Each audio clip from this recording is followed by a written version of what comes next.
we've already explained that we're going in reverse now, but we're not going to go from the ground into standing grappling. Doesn't make sense. That'd be a really weird fight, right?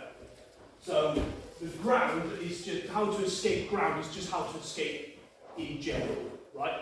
There's so many variables to each fight. I don't know what's going to happen after you've got yourself on the floor. They might stay there. They might stand up and be they might stand up in grappling range. They might stand up in punching range. But as far as I'm concerned, that's a whole new scenario. Okay. So in terms of how to get from ground to grapple, we don't need to cover that. Okay. Just getting from the ground off the floor is a practice in itself. Now we could spend all day practicing this, but that's the principle covered, right? So now we're going to learn how to go from grappling into punching range. Okay? Now when I say we're going from grappling into punching range, I don't necessarily mean we're going to go from grappling into punching. It just means how to go from one range into the next. So it might be that I'm just trying to get at this in general. Okay? So what it's probably easier, it's probably more accurate to say how to escape grappling range. Yeah? You with me so far? So I can punch on the way out if I need to, but I'm just learning how to get out of it. Okay? So we're going to keep this simple and go from a high, how to escape high and how to escape low, and how to gain the advantage in either. So like I said before, here we're even. Here we're even. I don't want to be even. I want the advantage. So does he, right? So if we're going from high, there's one really good way to take advantage. Well, there's a couple of good ways to take advantage, simple ways, and there's one really good way of escaping. Okay? So one way I could take advantage is to take the hand that's got the elbow, slip through, all the way through, and take that on, which takes us back to what we were doing in the warm-up. Yeah? This is the warm-up we did the other way around. We were low, and we slipped into high. In this case, we're going from high, and coming down into low. I've got the advantage. Okay? And that will tie into what we're going to do in a bit. So if we're high, I want to slip underneath. This is a really good sneaky way of getting out.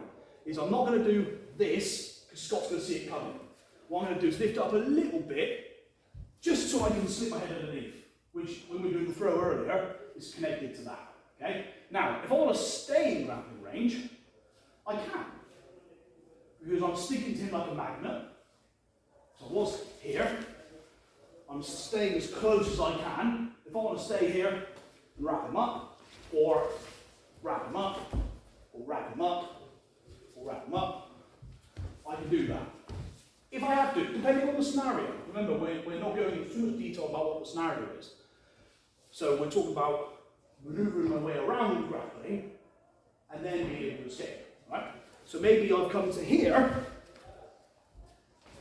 push him away. Fine.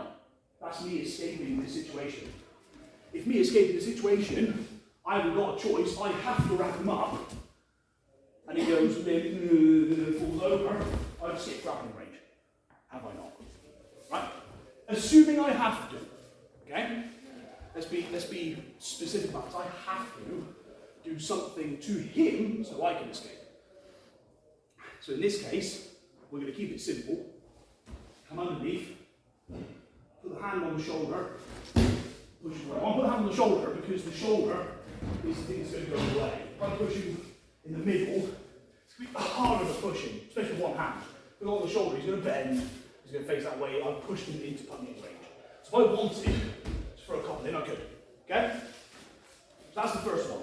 Well, so from high clinch, I can either take the advantage, or I can slip under, and just keep it simple, push away.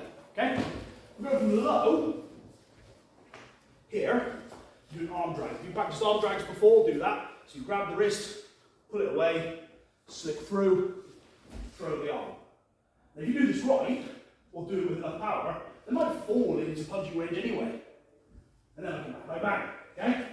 If you want to do the advantage thing we did before, which is to come over and take the arm, I can strip that and come around the side and push him away, okay? So the objective is to push him away, okay? I Can't do it, well, I could do it from here if he didn't know what he was doing. But I don't want to take that chance. I want to get to the outside. Push away. Okay? What to do when I'm in grappling range, that's a whole other class. Okay? So just to revise, high clinch under the neck, inside the elbow up, head down, slip under, and push. Okay? If we're low, grab, strip. This is the problem, right? So I need to get rid of it. This hand, slip it through. I've not done this. We're not in grappling range anymore, are we? Punch me there. We're in punching range. Okay? I want to stay shoulder to shoulder. Punch me. Yeah, you can do it, but it's not so much of a threat to me anymore. Okay? So I'm going to slip this through. Oh.